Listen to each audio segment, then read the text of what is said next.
Hello, I'm Luke. Welcome back to Leicester City Down Under.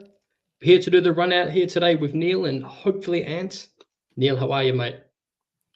I'm all good, mate. Obviously everything was going smooth. You know, at the beginning of the season, what we were mentioning, yeah, everything's going smooth at the moment. Enzo's playing good football, he's developing players.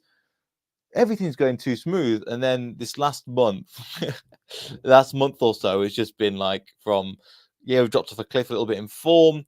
Then we started drawing games, started losing games. This has come out of nowhere. It's just like, yep, this is where life catches all back up again. It's strange because I don't think we would have. Some people would have panicked as much as they have with this blip if it's right around squeaky bum time at the end of the season, but also because we had such a good start. Like if we had a bit of a more mediocre start, maybe like Leeds or Southampton, I think people would be a bit more forgiving. But because we hit the ground running, I think people, and with the massive point a lead we had as well at one point, I think that's why people are a bit unsettled. But we're still at second of the table with a game in hand. And I think it's only goal difference as well. So I'm not freaking out just yet. And I won't touch too much on the FFP just because I think we've all covered it and it's depressing. But the only thing that I will incorporate this FFP thing is into this blip that you could say that we're having. The only thing I worry about is the morale of the players and where their heads at going into this final stretch of games, Neil. I'm with you, and this is where you. I think I mentioned it on my channel that I did before. This is where you have good management and good people at the top, or people literally top the board, and Enzo Maresca being the main fall of it. To go when everything's going well, Enzo was relatively calm and okay, and quite. I'll take it as it is. Now that we've come to this stage of the season, this is where he really gets tested as a manager, both on the pitch and also how he deals with his situation. Obviously, it's not ideal. Obviously, the situation is bad, and it obviously affects his job in the future. However, this is the kind of thing that this is where what we see Enzo Maresca. Are you a good manager, a great manager, or a brilliant manager? Because you've seen with the likes of when everything went bad for one of the reasons I hate Rodgers so much, when everything didn't work out for him, he threw his toys out the pram and goes, right, can't do anything now. Nothing I can do. Get the team relegated. Don't care. Enzo, I want to see what he does. And you look at the way we responded against Chelsea. Yes, it wasn't perfect. Yes, we had a few players missing, but we put up a really valiant performance. And that's what I'm hoping we can turn it into more of a siege mentality. So, like Nigel Pearson used to do, us versus the world, and let's just go into the Premier League and then we'll take it from there. Because at the moment, we are not in, I won't say in a bad position. We're in a really good position and a really strong position to still finish, I think, still top. Leeds are on an incredible run of form. Same with Ipswich. Same Southampton have been on one. They're just sloping a little bit now. And I think they've got 2 games in hand as well. So people are saying like we are 6 points off the top. We're joint top just on goal difference. And the goal difference is 1. So it's all to play for. It isn't what to you like the sad thing about Chelsea is it's a real shame that it finished 4-2. Like if you watch the whole game, that feels really harsh. It looked like after we scored that, after Mavididi scored that second goal, they looked panicked. It looked like we were going to be the ones that were going to take over the game. Unfortunately, the red card changed the game. A lot of people are saying, "Oh, what if it was just a penalty? Would have came back?" It's not good to live in what ifs and maybes. It was a red card, in my opinion. I have no quarrel with the sending off, and I would have had no quarrel if it was a red card. But so, you know what I mean, either or, but penalty. Sorry, but the shame is people are saying, "Oh, it's just Chelsea. We were potentially expected to lose. They're a good Premier League side. Look at the money they've spent." But I don't know if the players are going to view it that way. The only thing I worry about is if we're in a blip, having draws here and there and losses, are the players going to feel defeated? Now, this is why I think the international break could not have come at a better time. So, Neil, do you think where do you think the players' heads are at? If we just remove the FFP and just go by the past previous games, do you think that they're tired, they're leggy? It's a strange one. I think they potentially are, and I think that's one of the reasons why we've gone into a bit of a bad run of form is because they're a bit tired. Now, Enzo said the right things, and he mentioned that some of these players are a bit tired. And I think that coming into this new, where, as you mentioned, the breaks come at a great time for us because we can rest, let players go away. There's a lot of players that are doing little bits of training, or they're just, again, resting as well. So some of the main key players, if you look at the players that are training on the video, James Justin was one of them. Connor Cody, Stolarczyk was another one. Them three haven't really been featuring that much in the team. A lot of the main players, have you seen Dewsbury Hall that much? Not really. They're going away, they're having a time, and then they're coming back, and we're going to hit the game running again for the Bristol City game, which I'm really looking forward to. I think it'll be a good game.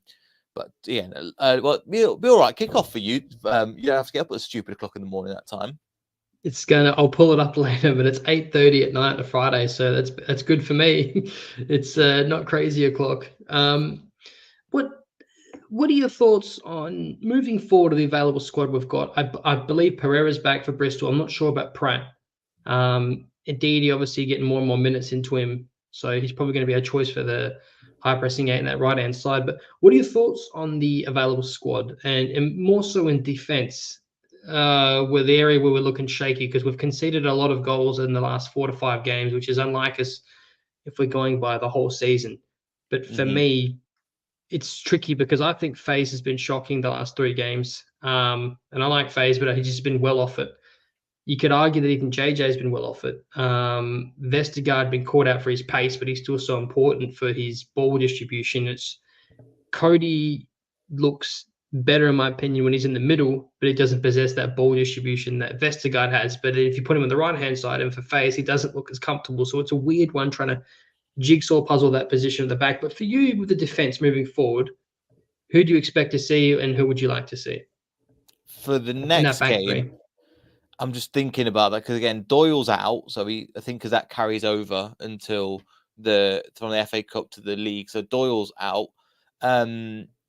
Vestergaard, he was good. Again, for me, one of the best games he's had as a back three was actually against Bournemouth. It was him, Cody, and Doyle as a back three. I thought they were fantastic.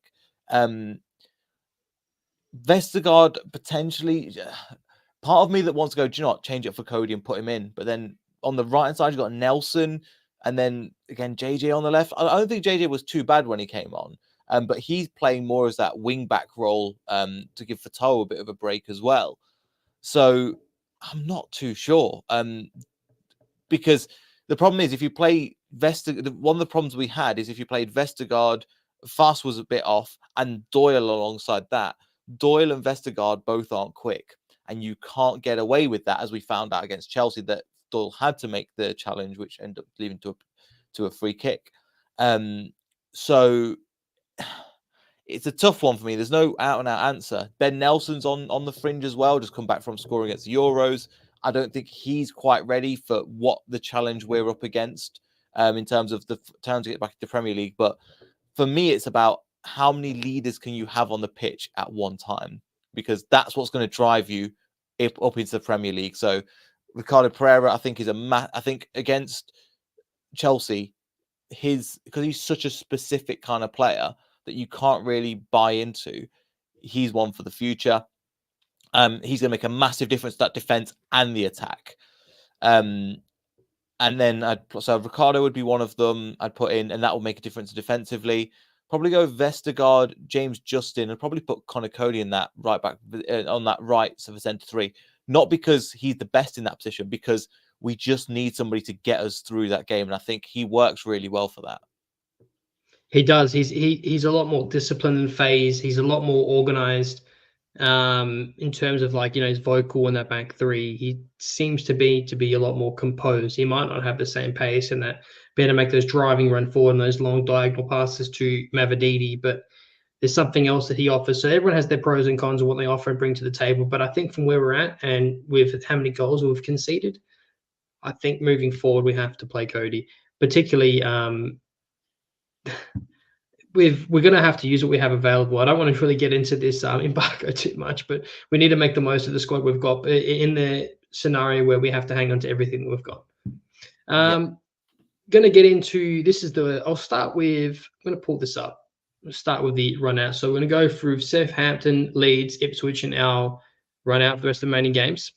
And then we can talk about, We'll talk about also the players, the teams that want to crack into the playoffs as well, just outside the playoffs. So there's a lot of things to be said for this. This is going to be proper crunch time, not just the top four, but everyone that wants to make the playoffs as well. So it's going to be very interesting. But this is the one I find pretty intense.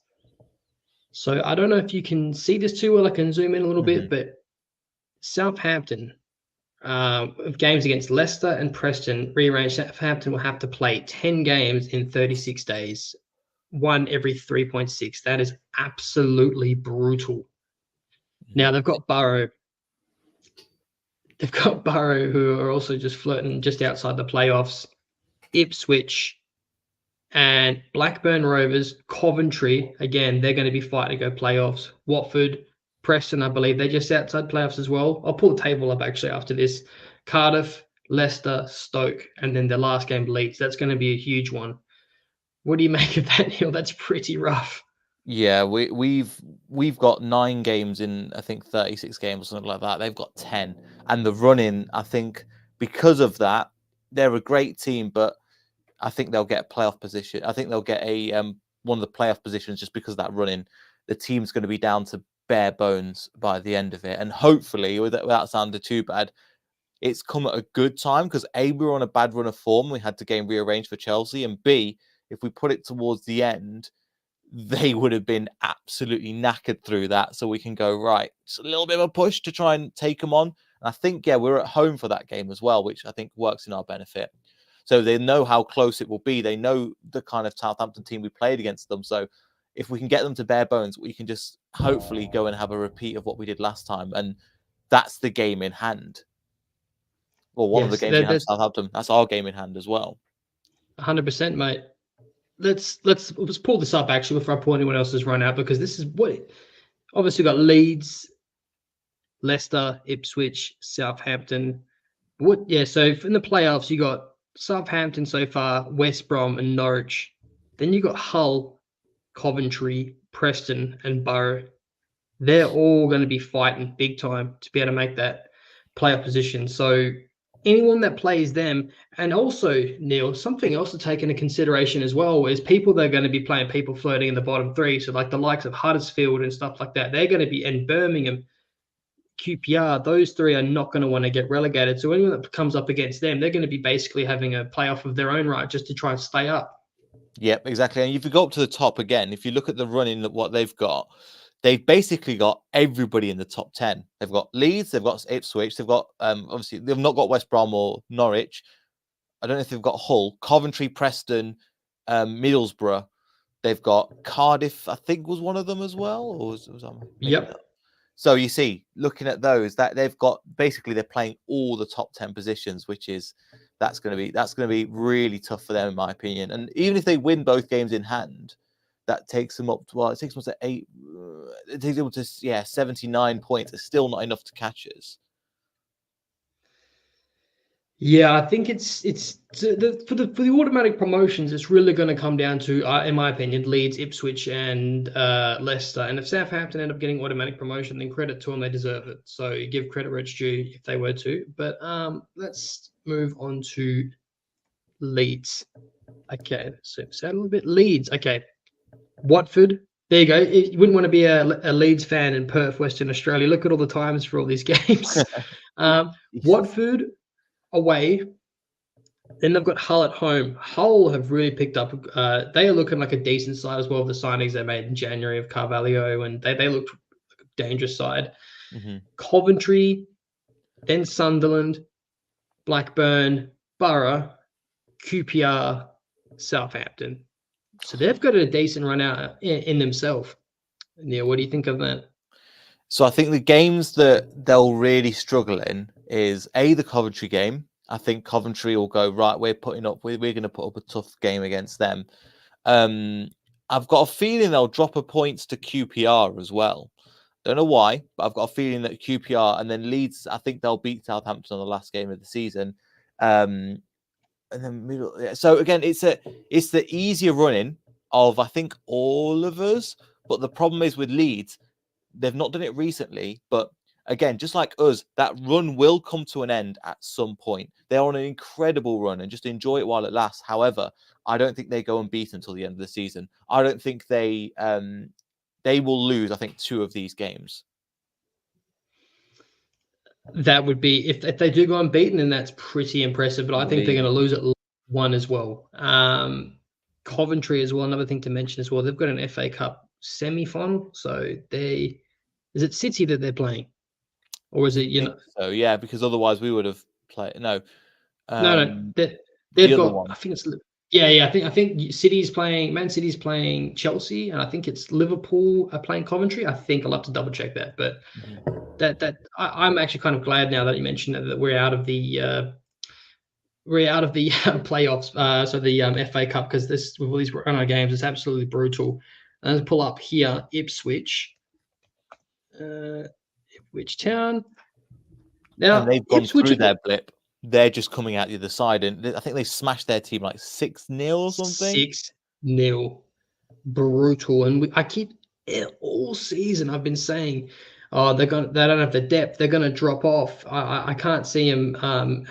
But they won't die. And I keep saying, they're going to have the depth squad to be able to do it, but they're proving me wrong every time. So I don't really want to write them off anymore. But this still, they have Blackburn Rovers away, Southampton at home, Norwich at home, Watford away, Borough away, Hull City. So Borough at home, sorry, Hull City away, Coventry away, and then Huddersfield at home. Those last 3 are going to be rough. Yeah, and I think another one as well. I'm really interested to see what happens in the Ipswich Southampton game. Ideally, that would be a draw. Potentially, I think that will be best for everybody, and that will be the best for us. Norwich is a local. I think it's one of their biggest rivals as well. Something to bear in mind. Ipswich should beat Watford. Middlesbrough they should take to town. Hull, as you mentioned, that's the one there, but. I think that I'm really interested in what happens with Ipswich Southampton, but do you know what? As a neutral, if you're looking at it going, bloody hell, it's interesting, it's exciting. As somebody that like us, it's like, oh, it's not. But I do feel better going through some of these fixtures, in my opinion, because so do I. Because it makes us feel a lot stronger about where we are.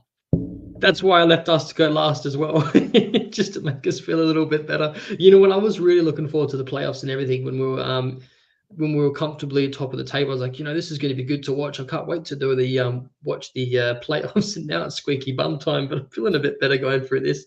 Just going to quickly pull up a few comments here before we go into last but not least Leicester. Craig thinks Leeds will lose 3. Craig, how are you, mate? Thank you for tuning in. I hope so, mate. I really do.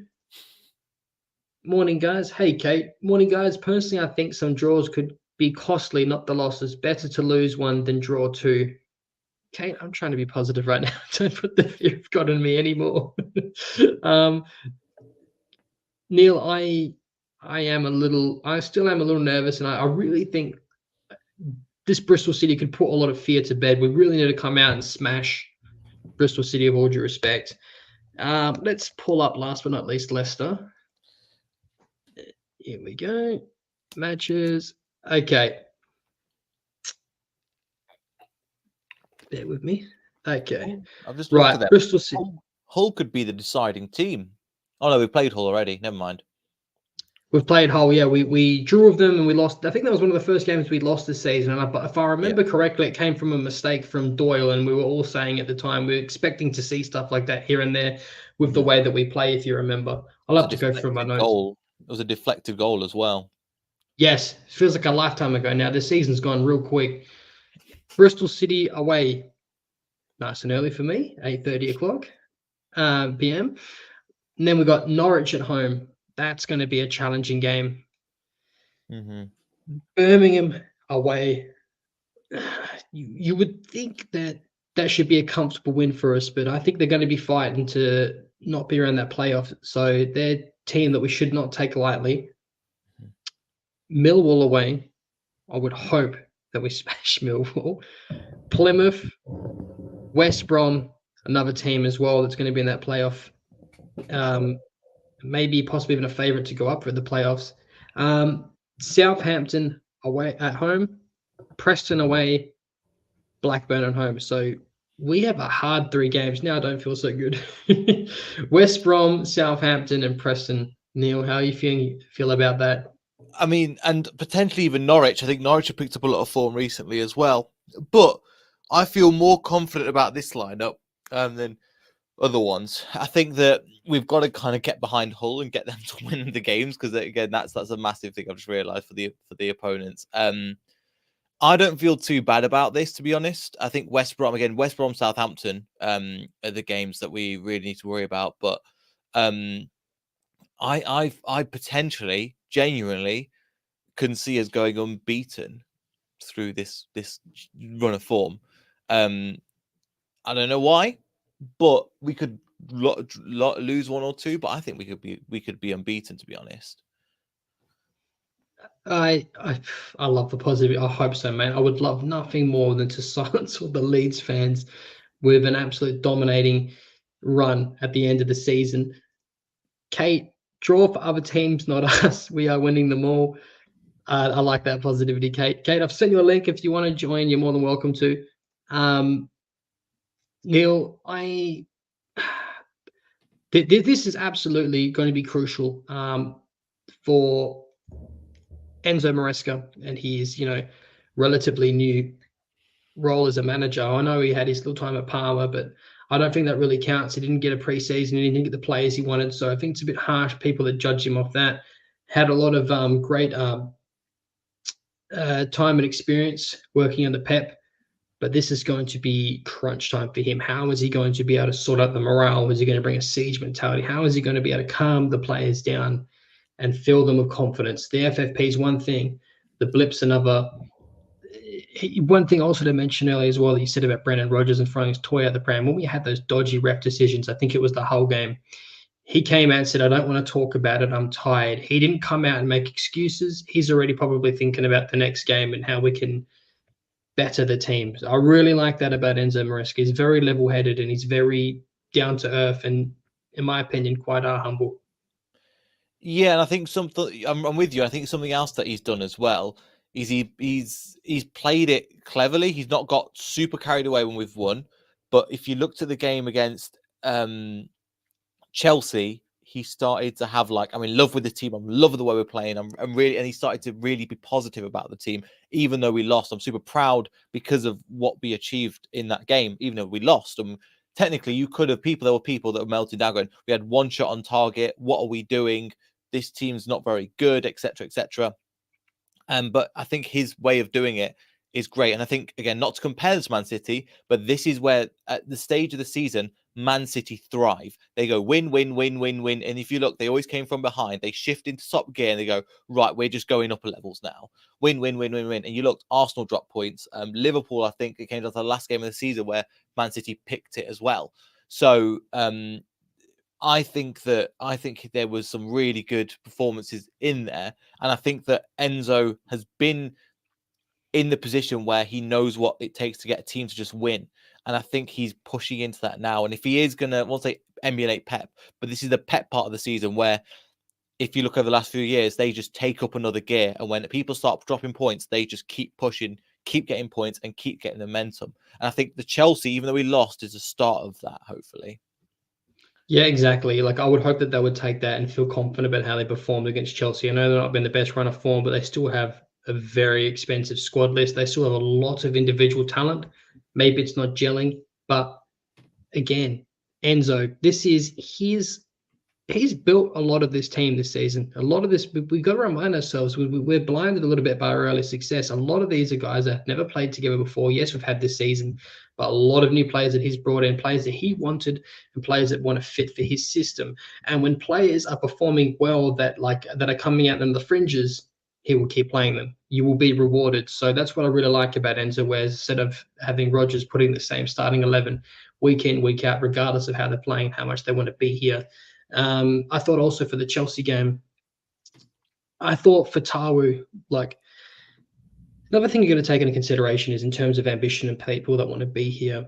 Fatawu probably dreamt of being in the Premier League as a young lad, and you could see that when he played against Chelsea. I think he was well up for it. I just think the nerves got the better of him, and I just think that, which is fine. He's only 19 years old. Mavididi, he's got that chip on his shoulder, a bit of that arrogance that you need for that number 10 shirt. But again, I think he came from the Arsenal academy, hasn't played in the Premier League, never played for them. These are players that probably really, really want to play in the Premier League, and this is their chance. They might not get it elsewhere, and even if they did, they might not be a regular starting 11. So these are the sort of players that I want to have on the side, Neil. Even the likes of Yunus Akgün and stuff like that. He hasn't been as consistent as a lot of people like, but he hasn't been given the game time. But every time he comes on, he puts in a shift, and he looks like he wants to be there. Yeah, and that's what you want at the end of the day, and it probably is less likely that we're going to sign him. But the fact of what he's done for the team, I think, is great. I think that another player you mentioned that's coming back into the team that will help Fatawu improve, and it will help the defensive part of the team is Wilfred Ndidi. He's only played 45 minutes here and there. I think 6 games against Chelsea, and he looked comfortable. He helps get the best out of Fatawu, which I think will be really useful. But also with Ricardo in behind, and them two in particular, if they can stay fit for the rest of the season, if you got Mavididi firing after that goal, if you got Keenan Dewsbury-Hall on 13 assists, he will be wanting to push for even more. And then the striking option up top is, for me, is the questionable part. But that's specific things that I would be speaking of striking options. I've been waiting to put that up.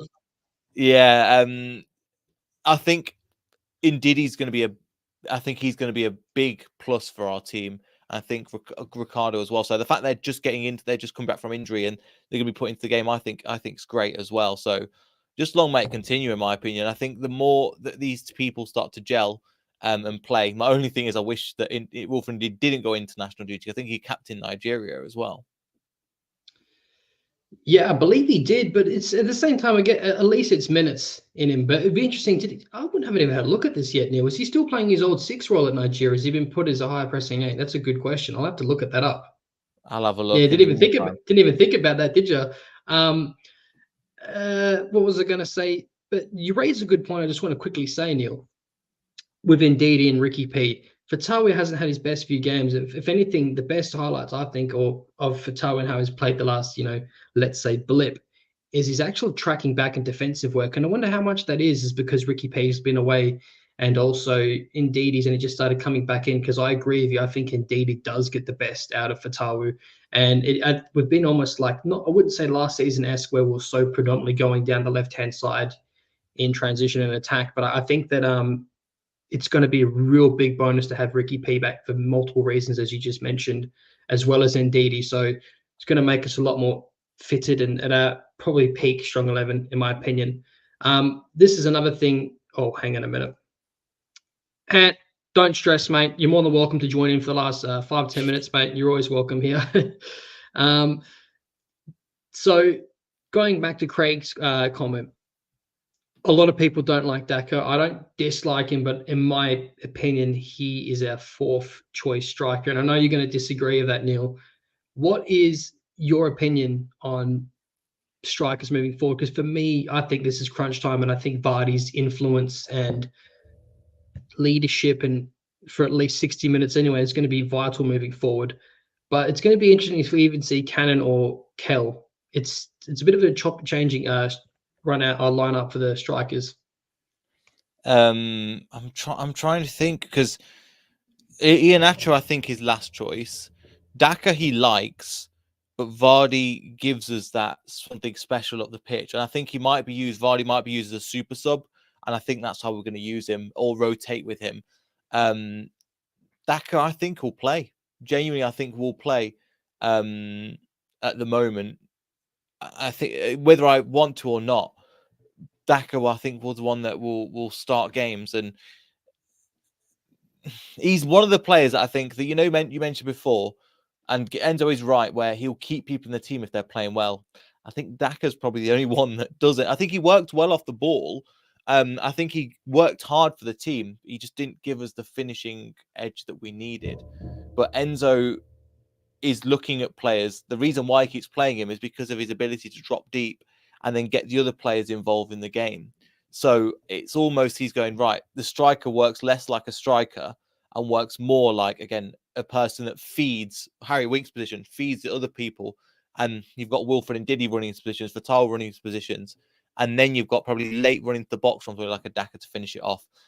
Have I been really pleased with him? No. I think he's something he could do better, but I think this is the new way of playing football with it. And I believe in Enzo and what he's trying to do. So I think he's, even though I don't, I'm in a weird spot. So I'm with you. I don't dislike Daka, but I don't think he should be starting the next game. But I understand why he's starting.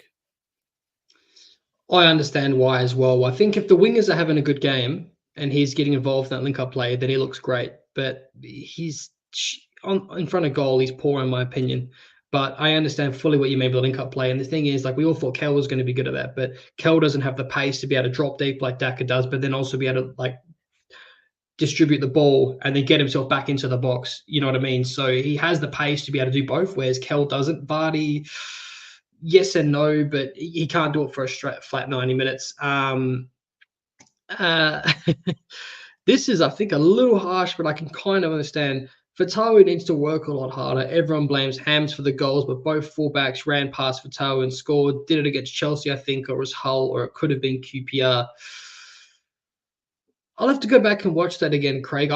From what I remember, I'll have to go through my notes for each game, but I thought Fatawu had been tracking back, and it was one of his, really good qualities of the games recently. But I don't know, Neil. What do you think of that? Everyone's entitled to their opinion, by the way.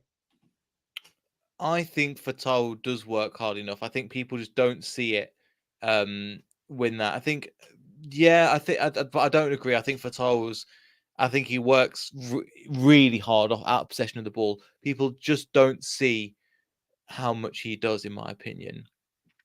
Defense. I think Fatal and Mavididi are both absolutely knackered. Not from attacking, from both having to run back. Essentially, in this formation, they play as fullbacks. They play as wing backs. So they have to work extremely hard defensively to double up on the man. And you got to think when they're playing. You think about the 3-2-4. They're supposed to play high. They're supposed to be ending up in the box, but they're coming back and tracking. The amount of running they're doing is insane. That's the reason why you've seen him put James just in that position, because he's just legs up and down that side as well. And Mavididi's played pretty much every game this season. Fatal pretty much similar once he's come into the team as well. Yeah. In my opinion, I completely agree with Fatal. I think if anything, it's Mavididi who's been really good at tracking back. That's maybe dropped off a bit, and that could be possibly exactly because he's so leggy and he's been playing so many minutes. Like him and Winks have played a stupid amount of football, and I have so much respect of you guys doing this every weekend for Leicester. I feel FDD. I don't know if he means old now. And are you talking about getting up crazy early to watch sports? Because, mate, I'm looking forward to a good rest after this season. The 3 a.m. wake ups on a work day and then going on a painting day kill me. I can't do it forever. Fatawi P90 has covered more distance than O'Brien did during the 15-16 season. I think Fatawi has been tremendous. I think he's been a brilliant revelation for us, Neil. And I think as well that reflects in the only thing is he probably needs to get his goals up. He's on 4 goals, but he's on 10 assists. That's for his first season, for how much he works, for how many chances he creates, and for how much defensively. He's brilliant, and this is the beginning. His ceiling is incredible where he's going to potentially get to, and we will end up. Well, if we do end up signing him, we're going to put a fat release contracts on him, because we're going to go, right, for somebody else who wants to buy him, you're going to have to pay an arm and a leg for him, and that will be, then we'll do what we did before, where we'll sell him, reinvest that money in the squad to bring in other young players, and then train them up. So we'll be going into a way that we used to work before as well. I mentioned this yesterday in the stream I did of James. Fatawu is one that I can definitely see us turning a profit over in 3 to 4 years. And another one I think is Mads Manson, purely because of the way the game is played now, these sweeper keepers and stuff, and keepers need to be good with their feet. They're harder to come by. And in my opinion, Mads Manson has a huge ceiling himself because he's a really young goalkeeper. So these are 2 players that I can see having good release clauses. I don't want to think about them leaving, but it's a harsh reality we have to all face as football fans. And little old Leicester. But mate, just before we wrap this up, Neil, hang on, I'll get this comment up first. It would be so much more if he wasn't providing for Daka. What do you think of that? Yeah, but at the same time, Daka's got the best out of Fatawu as well. Remember when he first was brought into the team and he'd miss a sitter, then he'd go on to absolutely. It was a few games. It was quite a few games ago now, but him, Mavididi, and Fatawu just clicked. Them three as a front three, if they click, it's unplayable. Vardy, as great as he is, can play other people in, but he doesn't offer as much all-round game as Daka, which is why I think Daka's in the team over the likes of Jamie Vardy. Yep, I completely understand that, and it does make sense. Cannon hit the ground running when he got his chance. We haven't seen him much since, but he's been played out of position a lot. I just can't see him featuring much until next season, to be honest. But I think from here, maybe Kel. I still would like to see Kel get another run out, but I'm very doubtful because I don't think he's going to be here next season. Neil, what are your predicted? Who are you predicting to go straight up in the automatic promotion, and who are you predicting to win the playoffs? Us and Leeds. I can't tell you about the playoffs. My God, that's going to be whoever gets the playoffs. I mean, that's going to be one of the best playoffs I've seen in a long time. That's going to be awesome. And as long as it's not us in the playoffs, or I'm probably going to shave a few years off my life of stress and anxiety. But watching it as a neutral would be excellent. I can't wait to watch it. Neil, I've put your title in the description in the video. Thank you heaps for coming on. I really appreciate it. And Ant, it's all good that you couldn't make it. We'll get you on for the next one. Your name and title is still in the description. You've done a lot for me, so it's all good.